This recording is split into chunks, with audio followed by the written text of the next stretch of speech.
Whether you're wondering about your own drinking or worried about somebody that you care about, this conversation will offer clarity, compassion, and hope. I grew up in a very normal home. My family are very close, had lots of friends, did lots of partying. I was always a big drinker. Looking back now, I'm like, I always thought everybody drunk like me. Now, with hindsight, I can see very clearly that I've always drunk a little bit different to other people. Drinking wasn't always a big issue for me. I drank normally for quite a few years. It always did what I wanted it to do. Normally is, for me, I would be feeling really stressed or whatever, and I could have a drink and I could relax. It would change my perception of reality. Yeah. I was feeling a bit stressed. I could have 1 or 2 drinks and it'd feel a bit more relaxed. It'd be social. But then that started to change. The desired effect that I wanted stopped working for me. The alcohol stopped doing that. But then once I had one, I started to find that I couldn't stop. You know, I just wanted to keep drinking. So by the end of my drinking, I was pretty much a daily blackout drinker. I would wake up in the morning and think, where are my kids? Because I couldn't remember what had happened the night before. And then I'd go and look for evidence that I'd fed them.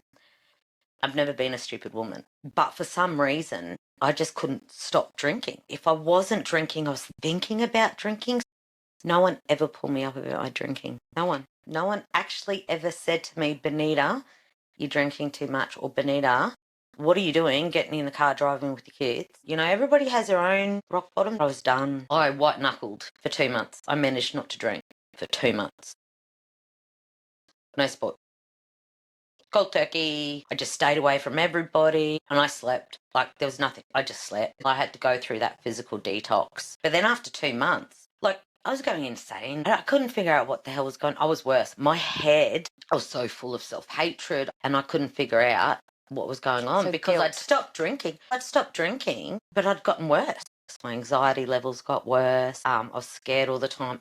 I hated who I was. I couldn't look at myself in the mirror. I was barely functioning. And then luckily I knew a lady who was in recovery. Yeah. But I actually had to reach out to her. Right. And I said, look, I've stopped drinking, but something's not right because I feel like I'm going insane.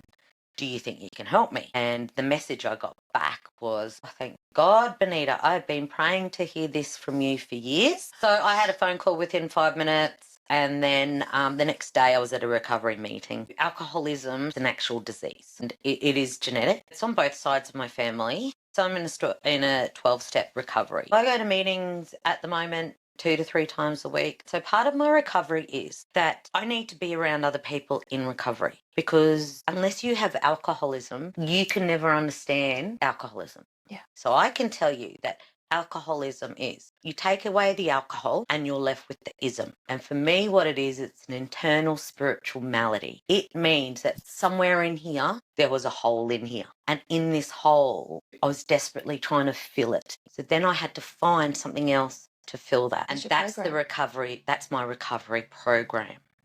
I need to take the action. And sometimes I need a hand with taking those actions. Because the other really good thing about my recovery and where I am now is I know that I don't have to do life on my own anymore. I have amazing people in recovery. I have amazing people around in my work. I always felt that I was always on my own. I cannot rescue anyone. I cannot take actions for anybody. All of us as human beings, we are responsible for our own actions. With drinking and alcohol, like it's such a big thing in our culture. Just be aware that there's a lot of people out there who actually may have an issue with alcohol, you know, and there is help around. No one ever comes into recovery when they are happy, joyous and free. We all come in at a place where we need some help. And there is a life being sober, like whether you're in a 12-step program or not, even if you just are not drinking, mate, sober life is so good.